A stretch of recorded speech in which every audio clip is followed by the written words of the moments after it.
नमस्कार, मैं हूं पूजा सिंह। स्वागत है आप सभी का आपके अपने चैनल पर।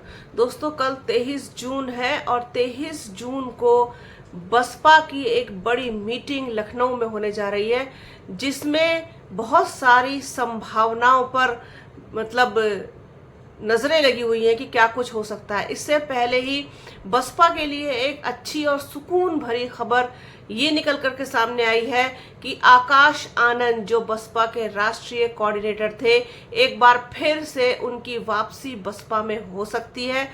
मतलब बड़ी जिम्मेदारी के साथ हो सकती है, क्योंकि जिस तरीके से अभी बाय इलेक्शन होने हैं कई राज्यों में, उत्तर प्रदेश में, उत्तराखंड में, पंजाब में, हरियाणा में, तमाम राज्यों में बाय इलेक्शन होंगे, तो वहां पर क्या आकाश आनंद एक बार फिर से दहाड़ेंगे, एक बार फिर से उनकी वही तेवर देखने को मिलेंगे जो लोकसभा चुनाव में देखने को मिल रहे थे।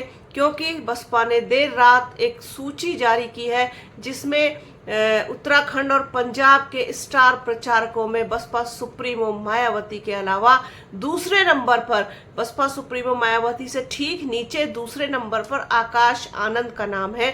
आकाश आनंद का नाम होना इस बात का संकेत है कि बसपा में आकाश आनंद के लिए दरवाजे अभी पूरी तरीके से खुले हुए हैं, बंद नहीं हुए हैं।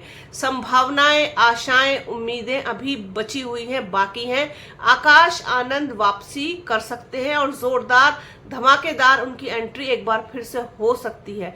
अब कल की मीटिंग में ये डिसाइड हो जाएगा कि आकाश आनंद को कितना और किस तरीके की अब पावर दी जाएगी बसपा में, क्योंकि जिस तरीके से उन पर रोक लगा दी गई थी, जिस तरीके से उनकी सारी जिम्मेदारियां वापस ले ली गई थी, उनको सब पदों से मुक्त कर दिया गया था, घर बिठा दिया गया था, साइडलाइन कर दिया गया था, बीच चुनाव में उनको विड्रॉ कर लिया गया था। लेकिन स्टार प्रचारकों की सूची उत्तराखंड और पंजाब के लिए जो जारी की गई है, उसमें आकाश आनंद का नाम होना इस बात की ओर इशारा करता है कि जो उत्तर प्रदेश के बाय इलेक्शन होने हैं उनमें आकाश आनंद एक बार फिर से देखने और सुनने को मिल सकते हैं। क्योंकि बसपा ने जिस तरीके से के प्रदर्शन की उम्मीद की थी, नतीजा उसके एकदम विपरीत आया है। बसपा के हाथ पल्ले कुछ नहीं लगा, खाता तक नहीं खुला बसपा का। ये पार्टी के लिए बहुत ही गंभीर और कहना चाहिए कि चिंता का विषय है, जिसके बाद सोचा गया होगा, समझा गया होगा, मंथन किया गया होगा, समीक्षा बैठक की गई होगी।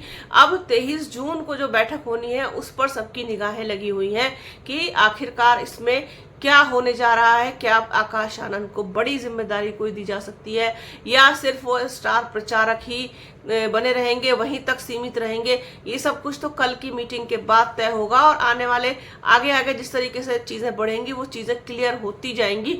हो सकता है कि कल की मीटिंग में कोई बड़ा निर्णय ना भी हो सकता है कि जिस तरीके से केवल सूची में जारी करी गई उसमें आकाश आनंद का नाम है, तो आगे आने वाले समय में जो इलेक्शंस हो या और कोई क्रियाकलाप हो या गतिविधियां हो, उसमें आकाश आनंद को धीरे धीरे इन्वॉल्व कर लिया जाए। तो ये सारी चीजें हो सकती हैं, क्योंकि बसपा सुप्रीमो मायावती के बारे में किसी भी तरीके का कोई कयास, कोई अंदाजा नहीं लगाया जा सकता। वो कब, कैसे, क्या और कहाँ निर्णय ले लेती हैं, इसका कोई अंदाजा किसी के पास नहीं होता।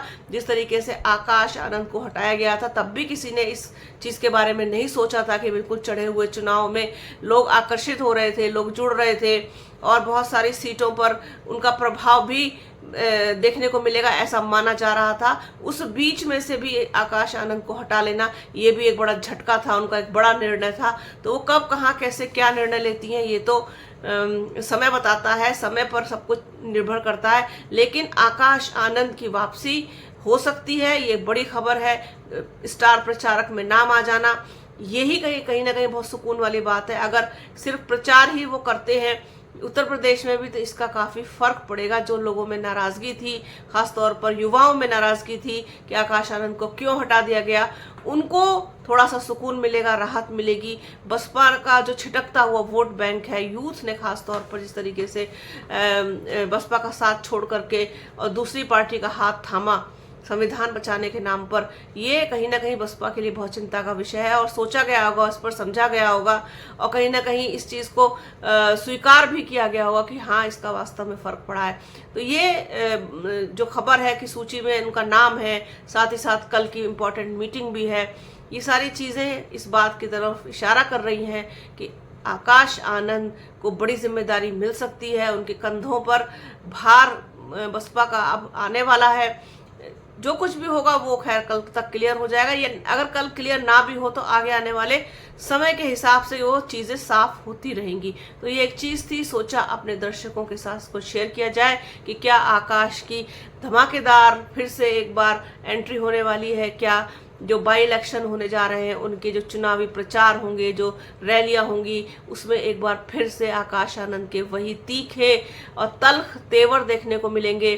क्या एक बार फिर से आकाश आनंद उसी तरीके से दहाड़ते हुए, सरकार को घेरते हुए, विपक्ष की दूसरी पार्टियों को घेरते हुए दिखाई और सुनाई देंगे? तो ये सोचा अपने दर्शकों के साथ कुछ शेयर किया जाए। तो बने रहिए हमारे चैनल के साथ, हमारे चैनल को लाइक कीजिए, शेयर कीजिए, सब्सक्राइब कीजिए, बेल आइकन जरूर दबाइएगा। अपना और अपनों का बहुत ख्याल रखिए। जल्द मिलूंगी आपसे एक नए वीडियो में, एक नई चर्चा के साथ, एक नए मुद्दे के साथ। तब तक के लिए जय हिंद। और हाँ, वीडियो को ज़्यादा से ज़्यादा शेयर कीजिए प्लीज़, और वीडियो को पूरा ज़रूर देखिए।